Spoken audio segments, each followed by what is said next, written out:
in order to have the best impact on patients, you have to take care of yourself first. And you also have to be in a situation where you're getting to use the natural bents that you have that make you really successful. And some positions and managers are really good at bringing that out, and some positions and managers are not very good at bringing that out. So I think that the one offer of hope that I would have for everyone is that anyone can make a change, right? So everyone's like, oh, well, I have golden handcuffs. I can't because I'm getting paid so well, or I don't know what else I can do outside of clinical medicine, or they tell me like, oh, well, I don't want to be a medical science liaison. And so the only other option is for me to be a practicing clinician. And I'm like, well, there are a lot of other options that you don't have to be, a practicing clinician or a medical science liaison. There's just so many different options. So if I would give one kernel of hope to everyone, it would be that, there are a lot of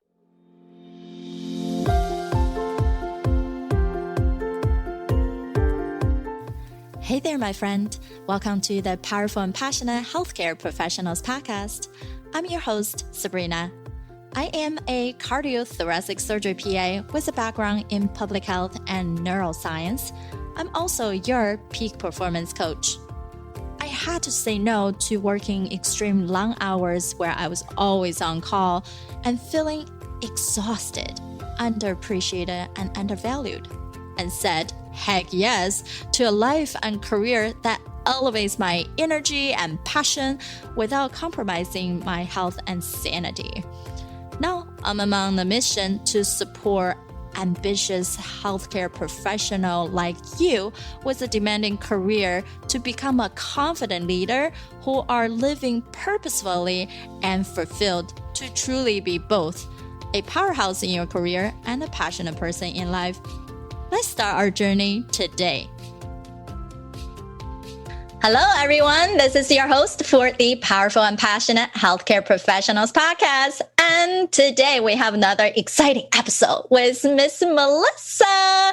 And she and I really clicked a while back. And both of us know we're helping healthcare professionals to get to another level. And we're just working in a different arena. So Melissa helps professionals in healthcare and medicine to find and land their dream jobs. Yay! Either by helping them find positions and apply successfully, or by helping them design the best job for them and pitch it to their ideal companies. That's big, guys. Like, how do you get to that ideal job? And she has a master's in counseling psychology and is working toward a board certification in executive coaching, in addition to having 9 years of coaching practice. She has worked at KU Medical Center and a global pharmaceutical company, enabling her to understand this industry at great depth. And I am so excited to have her here to share her message, her knowledge with all of you guys, because COVID has been forcing many people to furlough or get completely out of job. Even though you're in leadership, you even think you are in a stable position. And it's so amazing to have her to be here with you. So welcome, Melissa. Thank you so much, Sabrina. It's such an honor to be able to talk to you and talk to your audience. And I just want to return the compliment to you and how much it's been wonderful to get to know you. Your social content is excellent, and I can tell that you are really passionate about helping people. And I love working with passionate people. So it's super exciting for me to talk to you today, and I'm really looking forward to it. Wonderful. And all the same. And I know people are super dying to hear this topic. So let's get started. Would you like to tell us a little bit about yourself more in depth? And how did you become someone who thought, hey, the huge gap is people are not getting to that dream job of theirs. And there is a system and better way to get to that point where we don't feel like, oh, I got a job. We think it's good. But a few months into it, I wanted to change. Yes. So just a little bit about me. So I am an entrepreneur. I own a business called Life by Design Careers. And I created it with that title because I really believe that most of us have this idea of what our dream life could look like or this ideal life could look like. But when we're down in the trenches, sometimes it's easier to make decisions by default rather than design. And so that's really what I help people do, is make intentional decisions. It doesn't always change all of the circumstances, but it really allows them to make the choices with all of the information and really make intentional choices. And so that's really what I'm about. Personally, I am a wife and a mother of two little boys. I have a 2-year-old and a 3-year-old. And so my business, it allows us to have the kind of life we want to live and be intentional about our life too. And that's what's been really cool, is that I've been able to go on this journey of finding what it looks like for me. And then I'm able to share it with my clients and encourage them in everything from the job search specifics, but also to things like setting boundaries and believing in yourself and understanding your value in the workforce. And all of those things combined really create a better life for my clients. And it's my favorite thing. That's so amazing. I think most of us want that, whether you want to work from home or you want to work for a big organization. We want to feel like we are the person who's in control, to be able to have both that style, that lifestyle we want to maintain with the people that we love, and be able to represent us, who we are, what we value, our mission, right? We all have a purpose in the world, and you're able to find that. And I believe that I'm in that position as well. And it's amazing. So many of us are able to get to that point, and so many people are still in the trenches and hustling. Yeah. And it's amazing that you're able to help some of those people get to a better spot. So share a little bit more about that. How do you feel like, what are the first steps when people start noticing, I might not be in the best position I'm in? How do I get started? Yeah, so I want to back up and clarify just one thing really fast, because I think it's really important, is that there are like 3 different factors that make something the right fit, the right job for you. So the 3 factors that I look at is, the first is, are you using your favorite professional skills most of the time? The second question I ask is, do you have enough time and energy outside of work for the other things in your life that matter to you? And then the third thing that I ask all of my clients is, are you compensated in equal measure to your efforts? So it's not about like what the exact dollar amount is, but do you feel like your compensation is equal to the effort? And those are really the 3 components that make a job the right fit for you. Now, to answer your question of where do people typically notice where they're having a problem with this, it's typically in the second one.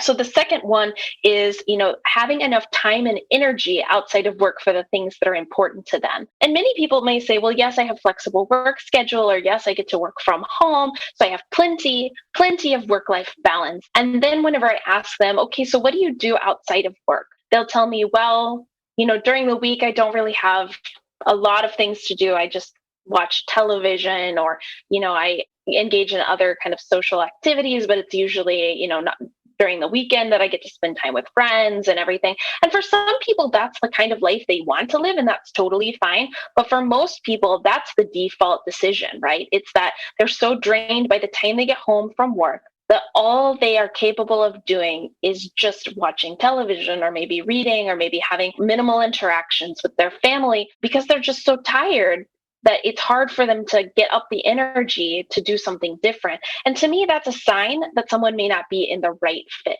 There's a psychological concept called flow. And a flow state is where you are losing track of time because you're fully engaged in the activity that you're doing. And when you are in flow more often at work, you have more energy when you're done with work. And that is just a much healthier situation for you to be in. So when most people contact me, the first place that they noticed it was that they were lacking energy. But then they start listening to lies in their head about things that aren't true. So they start telling themselves these things. So if you're listening and you're hearing some of these things in your mind, I want you to pay attention to this. So it's things like, I should be thankful to have a job because there's a lot of people that don't have a job right now. It's things like, I worked really hard to get to this position, and my colleagues would die to have this kind of position. I shouldn't be unhappy because I have everything that I ever wanted in terms of my career. Or, I can't imagine doing anything different. Therefore, I need to just push through it. Or even some things like, everybody has things about their job they don't like. So you start telling yourself these narratives. And even though some of them are very true and some of them are very helpful, a lot of times it helps build up that guilt that you have for considering other options. And that's what I really pay attention to, is where are you at in that spectrum of making a decision to try something else? That's amazing. I think it's super true. Many people feel like, oh, I know how to do life work balance. I travel, I end up doing XYZ on the weekend. But you also know me. I teach us, are you rebooting even at work? Are you really pushing yourself and thinking you can just have patients back to back? But then once that your day ends, you're done. You're on the couch. You can't even stand up. All you can do is watch TV and pass out. And for some people, they're not getting the sleep because their TV is running. And they already fell asleep watching TV. And then they're like, I'm so exhausted, right? Because our body, when you have that external light, your melatonin production goes down. You're not getting the well rest, just like you will pass out on the beach and still wake up more tired than before you went to take that nap. Yes. So these messages of, oh, I should be grateful. I have a job at least. I shouldn't be complaining. Gratitude is great to put yourself in the position of you're not pivoting into the negativity, feeling you're in a lack position. But it doesn't make sense if you're simply repeating those messages and not realizing what is that ideal lifestyle you wanted. And if you don't have that, then you have no aim in life. Yes. No, I agree with you. I think it's that purpose and passion that we're talking about. And so here's the real kicker though, is like all of the patient or all of the clients that I talk to, they're really passionate about making a difference for patients. Like they want that better than anything else. But you and I both know that like in order to have the best impact on patients, you have to take care of yourself first. And you also have to be in a situation where you're getting to use the natural bents that you have that make you really successful. And some positions and managers are really good at bringing that out, and some positions and managers are not very good at bringing that out. So I think that the one offer of hope that I would have for everyone is that anyone can make a change, right? So everyone's like, oh, well, I have golden handcuffs. I can't because I'm getting paid so well, or I don't know what else I can do outside of clinical medicine, or they tell me like, oh, well, I don't want to be a medical science liaison. And so the only other option is for me to be a practicing clinician. And I'm like, well, there are a lot of other options that you don't have to be, a practicing clinician or a medical science liaison. There's just so many different options. So if I would give one kernel of hope to everyone, it would be that, there are a lot of options out there for you. And you don't have to stick with one that isn't fitting you. But also, like, just exploring it doesn't mean that you're not going to decide that where you're at is the best fit. So I occasionally will have clients that go through the whole process and then they decide, actually, I really do like a lot of the things about where I'm at right now. And I can make these changes by asking for them, but otherwise I'm going to stay where I'm at. And so just looking around and seeing what's available doesn't mean you have to leave. Exactly. You're exploring your options does not mean that you have to pivot right now. And it just like anything out there, we can be super excited about one thing, but how much effort you wanted to put into that and make it into fruition of something real, that's totally up to you. And maybe just taking that one simple step means a great opportunity or something making you even more excited about the job that you currently have or a potential job in the future. Yes, absolutely.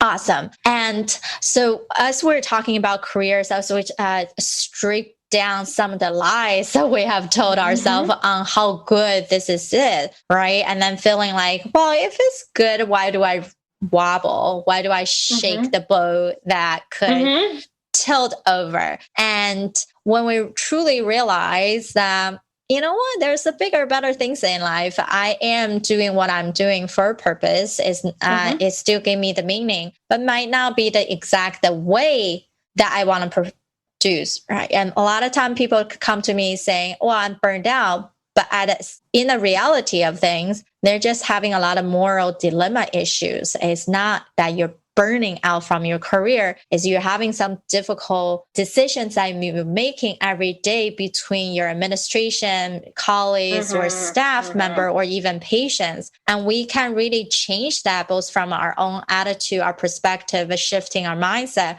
That's only one part. But allow yourself to be put into a new environment. It kick off a new or a start for you as well. Right. So Melissa is the one who are able to expand that vision for you and expand this option. So tell us a little bit about these additional options that people can get into.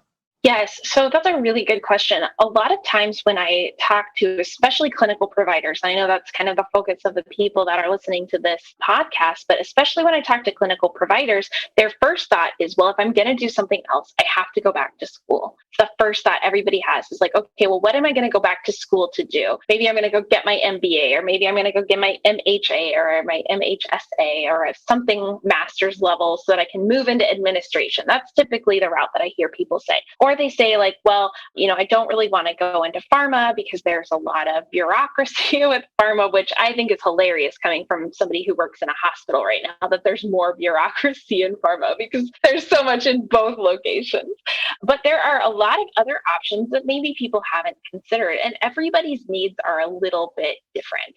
So whenever I'm working with a client, the first thing that I do is I talk to them about what are your skills that you really like using. So, if I were going to do that with you, Sabrina, what's the one thing that you love doing on an everyday basis? For me, is speaking. It's the way that I can spread the message and elevate other people while at the same time I'm connecting with others. Yes. Okay. So the speaking piece of it is the skill, right? But then we look at that and we say, okay, so what is it about that? And you're really dialed into this already, but some people may not have thought about this, and they may not think like, what is it about that thing that I do that I really like doing? So you said you really love to spread your message and connect with other people. You're mission driven. And so you really like to be able to influence other people and to help people see a better version of the life that they want to live. And so you can look at that and say, okay, well, that's a skill. And you can look at all of these different skills. Every one of us has plenty of skills to choose from. And so you can really look at each one of these skills. And so that's what we do. And then what we do is we talk about, what is your personal mission? So what's that thing that motivates you to get out of bed? Whether that's the legacy that you want to leave in your career, or that's some skill that you really want to develop, or it's an impact that you want to have for patients or on your organization. Like, everybody has a personal mission that they're living out. And it may change over time, but generally speaking, it's pretty consistent over the life of your career. And then the last thing that we talk about is your work values. And those things change dramatically over the course of your career. When you are young and typically single and you don't have kids, like, you value different things like growth and, excitement and all of those things. As you get older and you have more dependents, you may value stability more and lack of travel or flexible schedule. Over time, you may change from wanting to be more involved with patients versus more involved with administrative work. All of these things change over time. So we talk about okay, what have your values been? And then what are your current values? And then once we have all three of those pieces, then we can start talking about what are your options. So instead of just talking about, well, let's look at all these different options and pick one and then walk down that path, we really start with what's the foundation of who are you?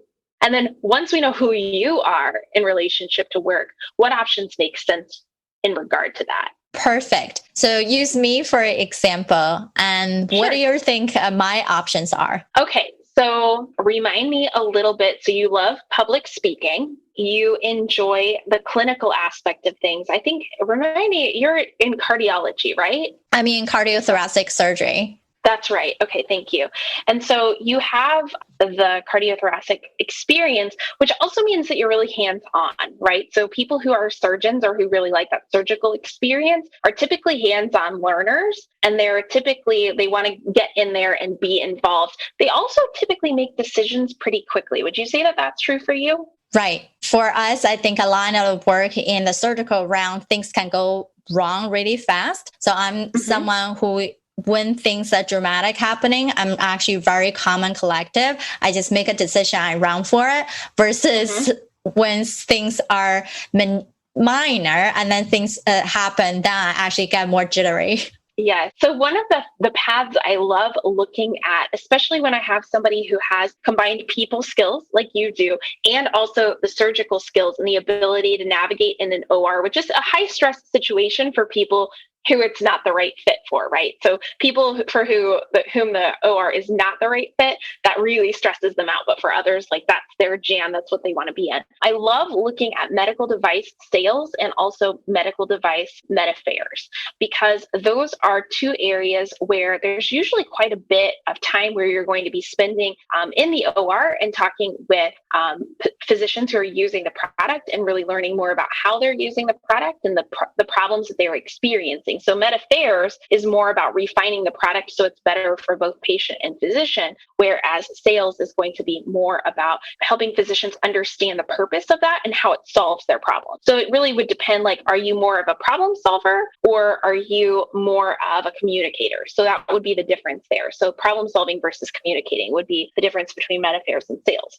Another really great option for someone like you is entrepreneurship or consulting. So you can go in and you can do some turnaround culture work and some of the things that you're doing. Now, obviously not everyone wants to be an entrepreneur, but I think it does fit very well for you. And the things that you're building up are really amazing. Those people skills that you have are just stellar. And those interpersonal skills are the things that will take you farther than just about any other soft skill.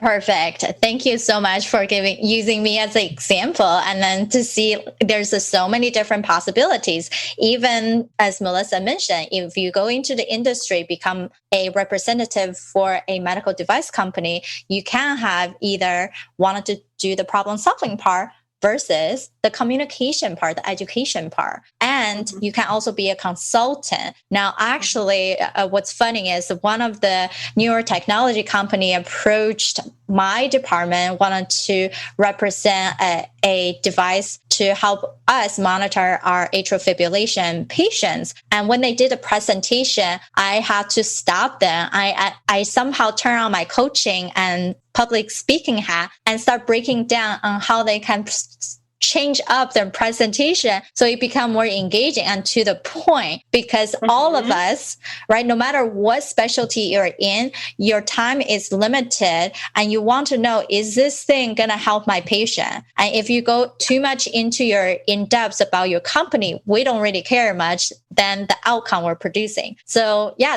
that's become my consultant hat. Yes, exactly.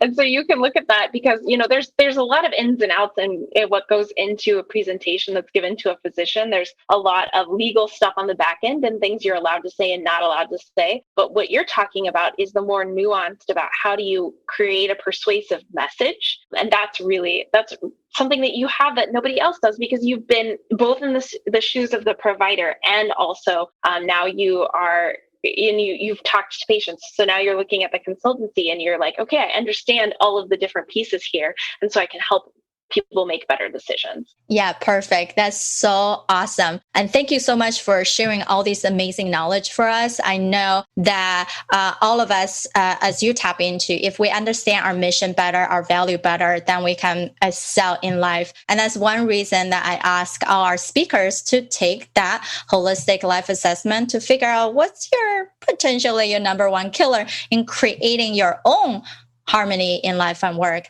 So Melissa, tell our listeners, what did you think about that assessment once you took it and then when you saw your results? Yeah, so I loved the assessment. I agree with you. It is a really good way of creating insight into what's going on in your world and being aware of where those energy drains may be and where you could focus that time so that you can gain more energy. And so I was not surprised at all by the results that I got. The two areas where I struggle the most are my health and fitness, specifically fitness, and then also with my social life. And, as I mentioned at the very beginning, I have 2- and 3-year-old boys. So there is a lot of chaos at my house at a lot of times. And it's very hard for me to create the boundaries and the needs around like being able to exercise. I've recently been able to start doing some things with the boys, which is super fun. So like they'll do yoga with me, for example, and that is like that's the best. You're getting to like see them do fun things and then also get a little bit of exercise in yourself. Then we go for walks and things like that. But I look forward to being in a point again where I can do a lot more exercise. And then with social life, most of my friends are in very similar life stages. And so like we put our kids to bed at like 7:00 and 7:30. So, after 7 to 7:30, like I'm stuck at home. There's just not a whole lot that I can do. And COVID has created a lot of opportunities to be really creative with that. And so one of the things that we've started doing is we work with another couple, and like the men will stay at one house and the women will go to the other house, and then we can have conversation and everybody's children are taken care of. And then it's like the best. It's a good way of getting some of that social interaction without sacrificing where you're at in your life. Yeah, we just have to be creative, be resourceful, then we can make anything work, right? This is awesome. Yes. Thanks so much for sharing that. And I know there's definitely going to be a lot of people who wanted to reach out to you, especially helping them to think through what could be additional options for them. So how could people reach you best? So the easiest way to get in touch with me is on LinkedIn. So you can find me on LinkedIn. I'm sure that you'll share the exact link, but just looking me up at Melissa McClung is my name. And my title on LinkedIn is Executive Coach and Job Search Strategist for Healthcare, Medicine, and Science Professionals. So that's who I am, and you are welcome to connect with me. I accept all connection requests, and I reach out to everyone who connects with me. So we're going to get to have a conversation that way. And then I also do have a Facebook group as well, if Facebook is more your jam. And the name of that group is Careers in Healthcare, Medicine, and Science. That's so awesome. I know I'm going to go check it out too. All of us can really jam together and support each other and get to that better spot. And thank you everyone for listening into this episode. If you love it, please let us know. Leave us a review on Apple Podcast and just share with us. Reach out to me or Melissa. What did you like most about it? And is there anything else we can do for you? Thank you so much. Have a great day. All right, my friend. How did you love this episode? Make sure to subscribe to our show so you can continue to build your positive intelligence for that beautiful mind of yours to live powerfully and passionate. I know this just the tip of the iceberg. You probably have a lot more questions on actually how do I implement those things into my own life? Well, this is the solution. Joining us inside the private Facebook group, go to facebook.com/groups/powerful passionate, where I go live weekly to answer any questions that you have and continue to put more resources for you to help you to get to that point.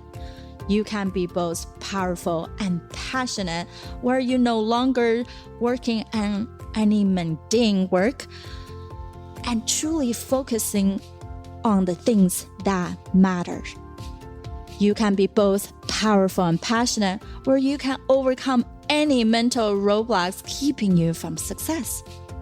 You can be both powerful and passionate, where you feel energized from the moment you woke up to the time you go to bed. Join me, and together we can create a life where you can be both powerful and passionate.